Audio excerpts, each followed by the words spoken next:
Hi there, everyone. It's a farewell episode season two, episode whatever it is, Christmas special. That's what we're going to call it.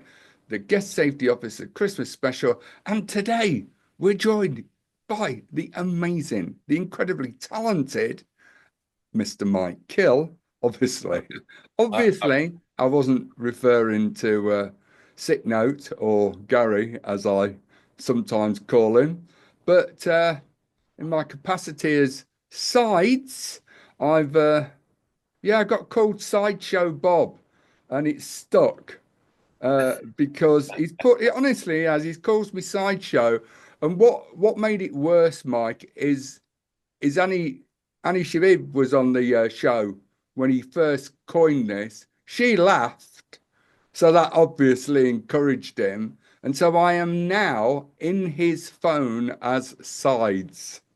That's how I'm reading. Not Ian. that sounds something very squaddy orientated. It does sound wrong, doesn't it? But Yeah. anyway, we've got an action-packed finale for us. And we'll tell you what's happening because this is my final show. Gary's taking over. So it's great to have Mike here and Gary. And first of all, let's wish everybody a Merry Christmas in case we forget in the excitement. Merry Christmas, everyone. And Mike, so much going on at the moment for you, the busiest man on the planet. Well, I'm trying to slow down. It just seems every time I try, the harder it sort of pushes back. But yeah, without a doubt, it's very, very busy. Um, yeah, as you said, been to a few events recently. Last night I was at the Home Office Christmas reception, which was interesting. But yeah, no, listen, it's that time of year, isn't it? You're just trying to engage and keep those relationships moving, I suppose. But yeah, our focus, I suppose, the biggest thing I've got going on at the moment is a conference in February. So that's the one thing I'm trying to. It's like herding kittens, trying to get everyone on board. So, but yeah, we should have the full program finalised by and released by first week of Jan. So, but we've done well. We've got over 1,000 delegates already on our coming. So yeah, I think we're going to be hitting the best parts of sort of 1,500 to 2,000 people across the 2 days. So That's it's brilliant, isn't starting it? to. Yeah, no, it's very good. Yeah, very exciting. We now just need to deliver the material, which is the bigger challenge. Well, Gary, I'm sure he's going to have something to say now, but I'm sure he'd be available to speak for you. Well, What words of wisdom would you bring to the conference, G? Thanks, Ian. Thanks for letting me speak. And get my 10 pence worth in because you're always there. What words of wisdom I would bring into that? I think if I was going to bring something to the conference, I'd have to discuss. It always falls back on the number one thing: the training of the security officer. It's always got to be that's got to be one of the major discussions, but really needs to be underpinned right the way through. What what about the numbers? I mean, 1,500. My thing, were you cold last year, Gary? What the event? Yeah. I was advised it was a cold venue, so I wrapped up quite warm for it. So you know, I was yeah, freezing. I don't think I'm going to have the issue this year. We've got heaters everywhere, I think, with the conscious effort to make sure people aren't cold. But slightly different venue, not as cavernous, so it's a little bit easier to work with in terms of the heat. It's the Hockley Social Club, isn't it? That's right. Hockley Social Club, 5th and 6th of February in Digbeth in Birmingham. So yeah, we keep moving around. We're just trying to work out where we're going to go for next year. I've got somewhere for you next year. Uh-oh, where's that? Oh, if I talk to you offline. Oh my God! Right, okay. Yeah, well, there we go, Listen, I'm worth listening to. We just got to find somewhere that can accommodate. How many people talk for it? Say again. About 2,000 people. Yeah, probably a bit more than that next year. We've got Easily, mate. Well, it's brilliant. I think it's brilliant that that this conference has gone. What is this? It's going to be its third year, isn't it, Mike? Fourth. Fourth. Yeah. Did I miss the first one? Yeah, we did Bristol. Right, yeah. We had about 600 delegates, and then we did London, then we did Manchester, and now doing Birmingham. So we're just working out where next to go, really. Oh, it's absolutely, I don't think people appreciate or can appreciate how important this is to the industry, the opportunity to come together to speak and share. No, last time in particular, I had an absolutely amazing time and really thoroughly enjoyed it. Yeah, I didn't get to speak either, Gary, but who cares about me and you? But it was great catching up with lots and lots of other people. So please keep it going, Mike. I think it's great for the industry, as is, of course, the UK CMA's conference, which, basically, I suppose you could see as part of our social, hospitality, social economy, family. But I don't know. Right. Can I, Gary, do you want to kick off and ask about, pushback from the industry? Are we going to see any, do you think? But that's one of the questions where I was going to throw at Mike about this with this HMRC thing and how it's going to work. Because, from what I believe and what I've been led to believe, that there's no one regulating it. Well, the regulation will come from HMRC, I think you'll find. The SIA, there's a lot of conversations going on in the background. The conversations that have been quite openly had with the Minister for Security in particular, following the letter that we'd sent in to highlight, because you've got lots of moving parts here. You've got Martin's Law, which is coming in, which is obviously the CT element. You've got the fact that the SIA are going to become a regulator for Martin's Law, or Protect Duty or whatever, just for simplicity. But then you've got the considerations around the voids and the working practices of the SIA. And then when you roll that on top of what we've just had from the budget and the pressures from the Exchequer, and then over and above that, you've got the HMRC position, which is driving everyone over to PAYE. So you've got a lot of moving parts here. So the key for us is to consider where the falls are. And one of the things that we brought up with the CT buy group, which encompasses Homeland Security. That sounds very Americanized, doesn't it? But there is a Homeland Security, the Home Office, and others, is that there has to be consideration around impacts. So the overt tax compliance notice would come in anyway, because as far as HMRC are concerned, the tax compliance element is something in many cases is an issue. The other thing that we've also got to consider is you've got things like the payment companies, a payment model sort of roles like Simply Pay and these sort of things that have also been highlighted as not compliant practice. So I think there is a really important part to play in terms of tax parity across the industry. But I was also, when we entered into this wasn't around driving everyone to ACS. This was about just creating an even playing field for everyone to work from. And then the bigger issue that we have is, what do we do about the shortcoming? So if we've got CT coming in, and we have to recognise that this is probably, bearing in mind that Martin's Law is going to be 24 months, HMRC's work is probably going to be at least 12 months, probably further than that, up to 18 months in terms of modelling out how they're going to attack this or create compliance elements.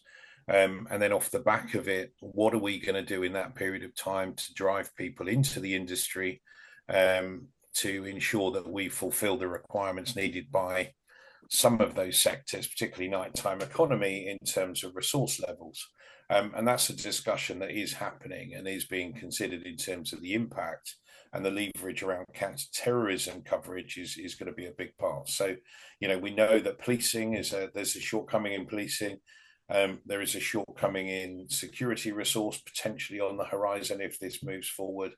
So I don't think we're going to be sat here as a boom and bust environment, but without a doubt, the transactional process of HMRC, MPCC, DWP, and SIA working collectively to drive tax parity will happen early next year onwards. How long that takes is where the challenge is. So I expect without a doubt there's going to be a lot of monitoring and impact assessment, and we are very aware that there could be a shortcoming in resource, but we also are aware that we're probably going to I wouldn't say clean up the industry, but definitely sort of get to a point where there's an even playing field for people to operate from. So, we're going to have to manage that as it goes, but there is definitely something on the radar in terms of how we move things forward, things like the skills working group and things like that we're looking at, and how we can do our best to get as many people back into the industry as possible. But we recognise that there could be a fallout as things move to PAYE. But some of the figures that are coming out are quite scary. When you're talking figures, what figures are you saying there? Figures on what? Well, to give you a really sort of simple example, when you look at ACS companies that are tax compliant through PAYE, they contribute something like £1.2 billion to the Treasury. The 12,000 businesses that are not ACS accredited, and not all of them don't do PAYE, but we know the predominance of them do go self-employed. Have a guess how much money they contribute to the Treasury. So 800 ACS, 12,000 non-ACS. What do you think their contribution is? 1.2 billion from 800 companies. How many from the 12,000? This will be less. It's got to be less, isn't it? I'm not going to guess a figure. You tell me. You got 260 million. 260 million. So if you bear that in mind, 12,000 businesses against 800. Now, we obviously consider the fact that the 800 are probably much bigger, and there are a lot of static security businesses, but even so, 12,000 businesses contributing that amount is an alarm bell for HMRC. There's probably more than that though as well. I I hear about, you've got these guys who set up one-man band operators, and they do what's it called, when they pass to a factoring company, factoring, and then they're paying cash out still. That's still going on, and it's still happening right now. Without a doubt, but this is the loops are being closed on them. The HMRC have got a list of all the people who are doing. The problem you've got is people like, I run a security company, but they name their company Essex Plumbing. Yeah. The reality is there are always going to be people who try those things or those loopholes. The reality to it is we're trying to create some parity.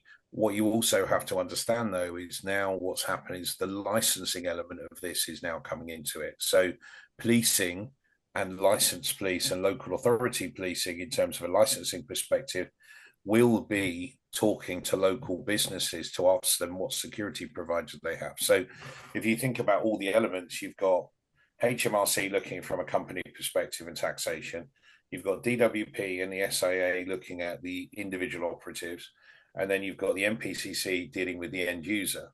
So the reality is at some point, they're going to touch one of those moments, and that's why it makes it quite a formidable sort of position for us to move forward. But it without a doubt, it's going to be a challenge, but it's not an overnight process. There are going to be to give you a really clear picture, even from an ACS perspective, those payment suppliers have got people through their ACS accreditation, which is counter to HMRC's position on it, where they believe that it's not compliant. So there's a lot of remedial work that is giving a false information, etc. So that's the issue. Mike, is there just to ask you, I was on a call with the ACS group with the put on by the SIA. Yeah. And it had buyers on there. Yeah. And that was great. It really was very, very grateful that they were all there. But my experience is there is a clear disconnect by the people who are purchasing services and their requirements, all understandable, and those of the service, the requirements of the service provider by the by the HMRC, etc., ACS, whatever organization they're aiming to support or pretending to be part of, that if the SIA, as the new regulator, don't get the necessary powers to do their job, and that should include business licensing, but shouldn't business licensing also include the buyer so that they because there's already a premises license, so why would you have that? You'd have a premises license that's relevant. I mean, the ideal situation would be for business licensing to come in, and there are those conversations happening, but be a very clear understanding between the business license and the new supplier. So there could be a link between the two, so understand where people work. But yeah, I mean, look, I think I'm pretty shocked that the SIA haven't really leveraged their position around Martin's Law to ensure that they can get the right tools to do the job. And business licensing would be the first thing we'd look at. We are doing quite a big piece of work at the moment to drive that home, following conversations that we've had with the head of public protection and Jess Phillips. So, we've written to them on several occasions. We've got another letter going out, which is countersigned, which will be driven quite hard early next year. So for us, I mean, business licensing is a good output, but like I've said to everyone, this whole process with HMRC, whether we like it or not, it's coming. We can decide to ignore it and push back on it, or we can manage it through to the best of our ability and make sure that we're in the middle of the conversation talking about the impact assessment of it all. But the reality is it's happening, it's coming one way or another, whether it's an overt tax compliance notice or not. There is this long-standing thing that cash payments and all these sort of things need to be eradicated as best possible, or otherwise what you've got is self-employed companies who have self-employed able to curate a stronger business model or product position than people with PAYE. So it was either going to go one way or another. We're either going to go all towards PAYE or all towards self-employed. You know as well as I do, given the black holes that we keep talking about in the blame culture, that it was always going to go towards PAYE. And some people will be able to make that model work. Some people will, they'll collapse their business and step away from the industry, and they'll pass that resource or that end user on. But there will be businesses affected as well. There's no two ways about it, but we need to manage that through.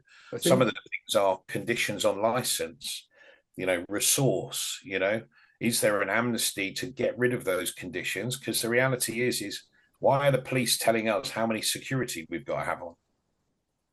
They can't manage themselves. Why are they trying to manage the hospitality sector or the nighttime economy sector? They can't tell it. It's a risk-based thing. They rely on us to do health and safety. Don't rely on us to manage risk in terms of the security output. That's the thing, Mike, that I've been getting at. It's that about the pushback, exactly what you've just said there. Either we are capable and competent of managing the risk ourselves, as an industry, as a sector, as a partner, that's we are capable, and because we are recognized as being part of the two-way street. We cannot on our own keep the streets safe. Neither can the police in these times. So we all need to work together, and that includes HMRC. And I don't know, Gary, and I'm just going to pass it over to you in terms of, for me, what I'm deeply concerned about is, and you mentioned plumbing companies, is that it will get driven underground, and that all of this will still take place, but in a different way. Gary. No, I agree with what you're saying. I mean, it, it feels like we're trying to go forward, but we're also going to go back. I mean, one of the things which I just got to slightly curveball this as well. We're talking about if you're driving into a no direction, you've got manpower services, you know, and you look at a license and they say you've got to have 12 officers there or one or two, and you've got companies who now, I don't want to do this anymore, but you've got manpower services. They're just going to throw people in there, and they want us to be professional. But if you're just going to throw people at a wall, just cover a license situation here, manpower services, whatever they may be. I don't know if there is a company called Manpower Services. There is. I'm not using you guys, but they could just throw people at a wall. Or again, it goes back to the old days where it's all going to go underground. We're going to go, the criminal element comes back into it. Where is it going to go underground, Gary? I mean, ultimately, right, the reality is look, when you look at businesses within the nighttime economy, license is king. No license, no operation, no spondoolies, right? That's where it works. Yeah. So if the licensee is being asked about their security companies and who they're using and the makeup of those security companies, then there are touch points all the way throughout the process, whether you talk about HMRC, DWP, SIA, or MPCC, right? The reality is those touch points then at some point are going to flag issues. Now, like I said to you, GDPR and all these sort of things, it took time. The amount of people that phoned me 3 weeks before GDPR was coming in and going, what have I got to do? Right, is ridiculous. Now, we know that's coming. We know it's going to take time. We know that people, but I'm talking to people, big corporates and independents that are starting to get it. There is a big shift with the door security companies, which are probably the biggest challenge, where they're shifting across. They're coming away from payment providers. They're coming away from self-employed. They're having those difficult conversations now. So there is a shift in culture. But what I would say to you is, where are they going to go? If you've got a license, you're trackable. If you're an individual, you're trackable. The only thing we're missing is security resource business licensing. If you've got all three of them, you've got a way of tracking them. Think about the business licensing. If you've got a business licensing portal and you've got this amount of staff, you also then log where they're working. That then tracks the premises license, and everything's in a very transparent mechanism. So for us, I don't know how that business licensing work. I can only assume that would be how it would look. But the reality is we're moving towards an environment where we've got to have a consideration for the people working for us, the suppliers that are coming in doing it the right way, particularly around the Agencies Act and things like that, and the end user having confidence they're the right people to work with. At the moment, we've got a void in sort of misinformation and disparity into the ways that, and you can understand why the businesses are going for cash payers and all this sort of thing, because they're in a really challenging financial position. But I think, and I've said this all along, the operating model for a pub, bar, club, whatever, is going to change. There's no two ways about it. We've got to think of different ways of managing what we do, and that's going to be something that's going to have to happen. Yeah, no, I agree with you. And the way you've put it out there, in theory, that sounds fantastic. It all looks great if it works like that. But we do know it doesn't work like that. I mean, there's a lot of venues and things like that who are still, they're quite happy to go under the carpet, under the radar. They're quite happy to use John's Plumbing as a security provider. They're quite happy, and this is still going on today. And we're talking about, I want business licensing. I was one of the people who didn't want business licensing, but I think business licensing will secure this industry and make it a lot more better. But again, we fall back on this, so I do not have the powers to do what they need to do. So the buyers themselves, we're looking at some of these independents, but the corporates are understanding it, they're getting it. But the small independents and the small festivals and the events people, they're not still getting it.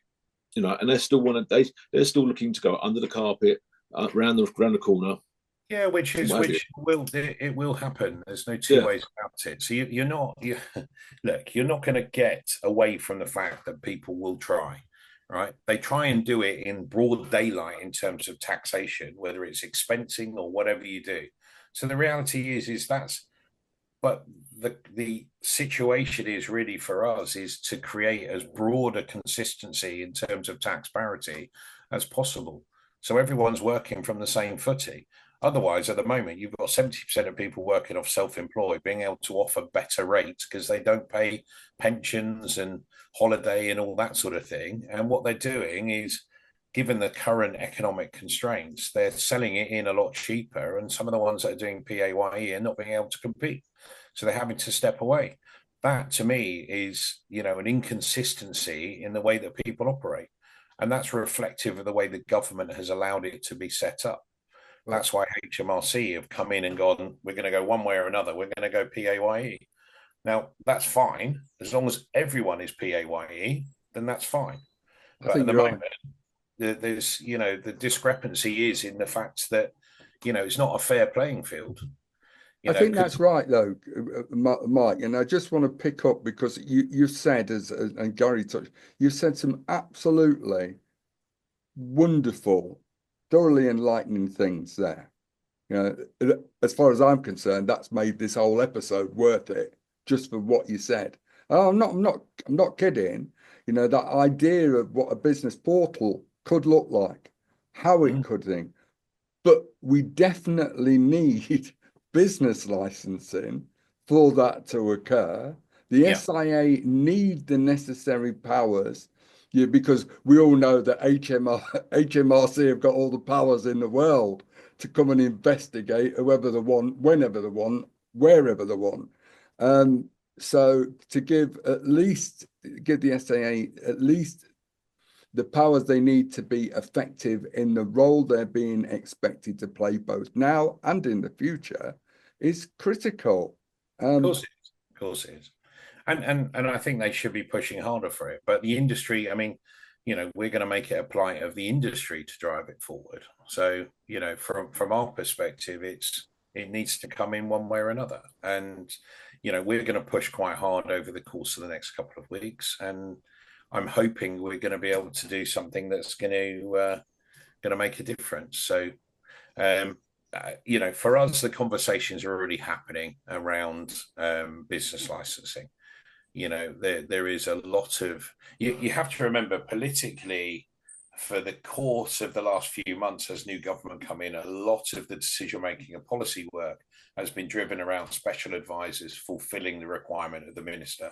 We're now getting to a point where the ministers are starting to take control and drive the direction in terms of their portfolio. So this is the moment where we start to get a little bit more traction on things that potentially wouldn't have been presented as a good idea in the previous regime as something that we can possibly take forward in this. And that's the sort of thing that we're working on, but we need to hit it at the right time.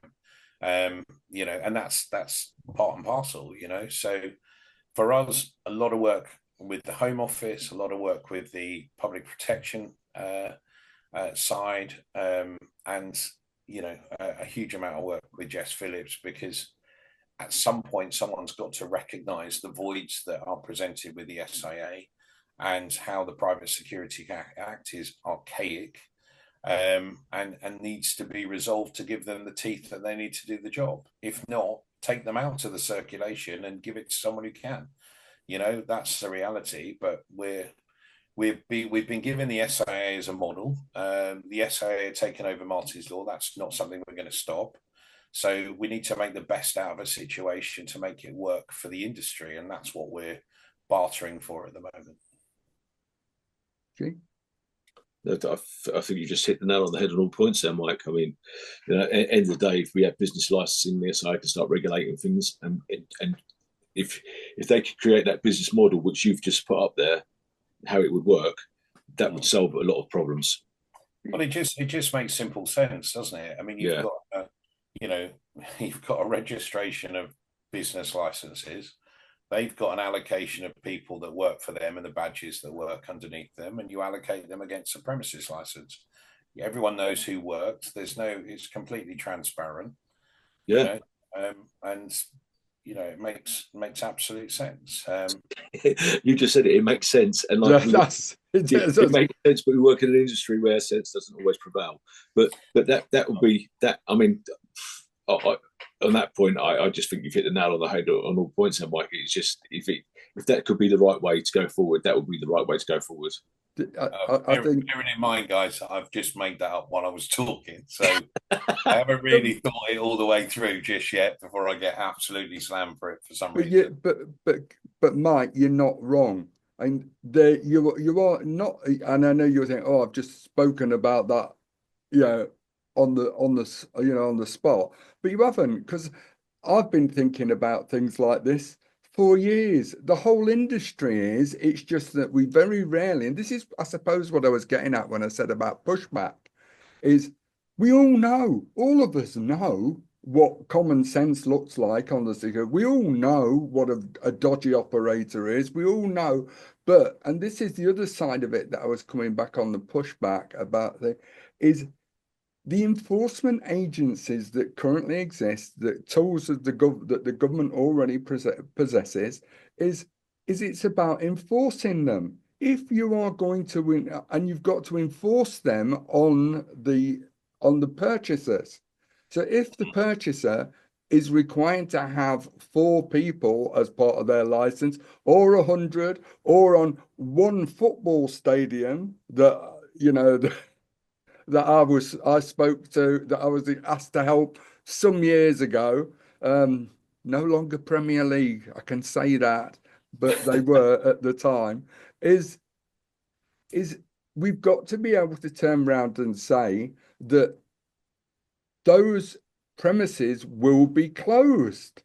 Because as soon as they are closed, they will then make sure, and everyone else will see, that if they don't have sufficient people on to properly deliver the requirements of that license, then they are going to lose the very spondoolies and all the bits and pieces that you mentioned earlier. And at that point, that I think you'll start to see what you've proposed just then,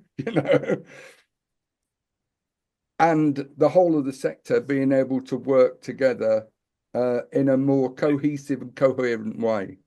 There has to be a cause and effect.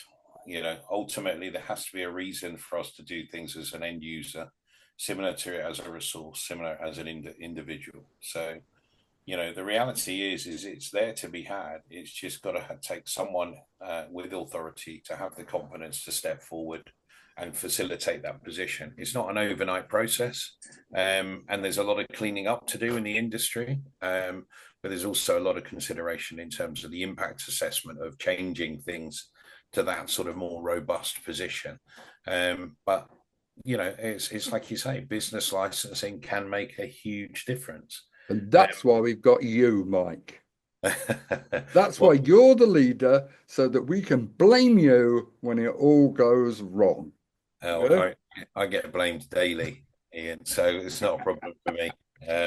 Happy to take it on the shoulders. But listen, business licensing would make a hell of a difference. And we are working towards bringing that to the table again, alongside some other things. So, yeah, lots to play with. All right, look, it is Christmas, and we're supposed to be doing some other bits and pieces, I suppose, as well. Yeah, change topic. Yeah, get off that. We've made, I don't know how many times have you been speaking about that over the last month? I pretty much speak about it every day. I get phone calls from security companies every day saying it just can't happen. My legal advisor will tell HMRC they can't do it, and I said, okay, can I join the call?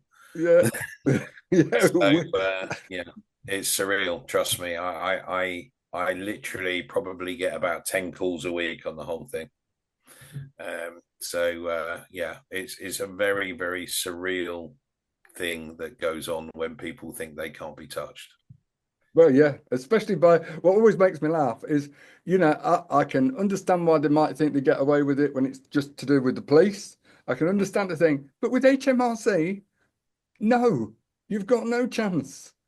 It's like the payment providers. Everyone's sort of running around going, "Oh yeah, we go through a payment provider. It cuts back my NIC contribution," and HMRC have gone, "Can't happen. It's not iron," and they're still running around joining it, thinking it's going to make a difference. And yeah, they're just they're going to get shafted, and HMRC's very clear words to us were, listen, they can do it. I've got a list of all the people who use them. We're just going to write to them, give them the opportunity, and if they don't comply, we're just going to do a full HMRC audit. I mean, who wants an audit? Yeah, yeah, they're not fun, are they? I've worked with a couple of firms that have gone through them, and talk about tears before bedtime, and the levels that they'll go to. I mean, I had one of my mates who went through was one because of one person who didn't turn up for a shift or left an hour after, and he didn't get paid, so he complained, and that's in the end sparked off a whole HMRC investigation that even though he wasn't found to be in breach of anything, still cost tens of thousands of pounds, thousands and thousands of pounds at least, because of the cost of doing it. Yeah, well, it's not only the cost; it's also all the other discrepancies and pressure. And I mean, we had one recently where a hotel was giving their staff £3 or £4 to contribute to their taxi home. They've been doing it over the course of the years. HMRC did an audit and ended up giving them a 30 grand bill because it was a payment in kind. And and you sort of sit back and you think you're doing the right thing, but it's you got to be very, very careful. So, well, I just got to, as I say, sorry, Mike, but I am conscious of the time, and we are aware of just that, like, you're the most busiest man on the planet. So Gary's taking over. What do you think of this? Well, me and Gary have known each other for a long time, so that's an easy conversation. Not to say that you won't be missed, Mr. Fox. Mind you, I'm sure you'll still prod me every time I post something on social media. So I don't think I'm going to not have the conversation on a regular basis. But listen, I've got a lot of love for Gary, but I also wish you the best in him doing what you're doing and taking the shackles off and having those conversations that you need to have as well. You know the score. It's all about you just got to do things. It's about having a purpose, especially when you get to my age, 67, 21. Old age pensioner who's your mate stole his pension, your bestie Rachel. You mean Rachel from accounts? Rachel from accounts, whatever. Doesn't it? I'm pleased actually. I'm really, on a serious note, I am really pleased from the political side of thing. I'm really pleased that Jess Phillips is involved. I mean, I am and always have been a slightly right of centre old gammon, and Jess Phillips is one of the few Labour politicians who I consider to have true integrity.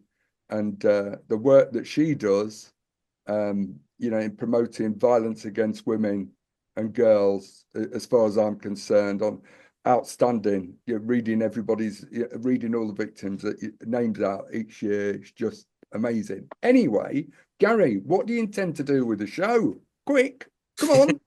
Thanks, Ian. Leave me a lot of time left, aren't you? Yeah. New direction of the show next year. We're going to be a little bit more political, a little bit more hardcore, as I say, and not hide behind you in your views. So, and also we're going to be looking at, again, building up our shorts and speaking to a number of solicitors out there and looking at legal concepts as well, what the boys and girls and the people do on the ground. So, and we're going to be doing a lot of product testing as well on our other side. So we've got lots of plans in place for next year. I think that's good because we didn't make any money while I was running the place, did we? No, in fact, we lost. We lost my money. That's what we lost, which is why I've got to go and do something else. And lose it elsewhere. Yeah. At least do it that way. So that'll be fun. But not to worry. So that's great. Anything else, people, that we want to say to those fantastic people that we work with every single day of the year, talk to, the conversations, etc., that annoy us. and exhilarators at the same time. Well, from me on my side, I just wish all the operatives out there, a Merry Christmas, be safe over the festive period, and do a great job looking after people. Well, I would say, listen, I just, like you say, just as much to people working in the industry as well as those people who are going out and enjoying themselves. Just respect the staff, enjoy your time out, but consider what they are going through as well, and try and make it a little bit easier on them and look after them in the same way that we try and look after them. But in the same respect, enjoy the time, make it fun for them as much as anything else. It's a tough industry to be part of. It's also tough when you're getting those once a year as coming out, and the epitome of what they see as their night out and their privilege is something that we've got to consider, and something they've got to consider when they're out. As most of you know, it's challenging, but it's challenging out there for everybody. So support the businesses, take care, look after the staff, enjoy Christmas with the family, and have an amazing New Year and New Year's Day, according to people this year, because most people are going out for 2 days. Great plan. See, because that's what we do, isn't it? And I said this on a couple of things. Is our job, what we do in the hospitality sector, is we deliver joy. That's what we do. That's our essential outcome, isn't it? It's joy. We give people joy, and when we've done our job, that's what they get. Yeah, we can't do any more than that. So hopefully we look after people, we keep them happy, and we manage to avoid the clutches of Her Majesty's Revenue and Customs over 2025. Ladies and gentlemen, it's been a brilliant privilege to sort of do this over the last, Christ, what is it, Gary? Nearly 2 years thing. It's been great. And Mike, what can I say? Thank you so much for being here on my last show, but I hope not yours. Right. Peace out, people. Thank you. Merry Christmas. Merry Christmas, everyone. Merry Christmas.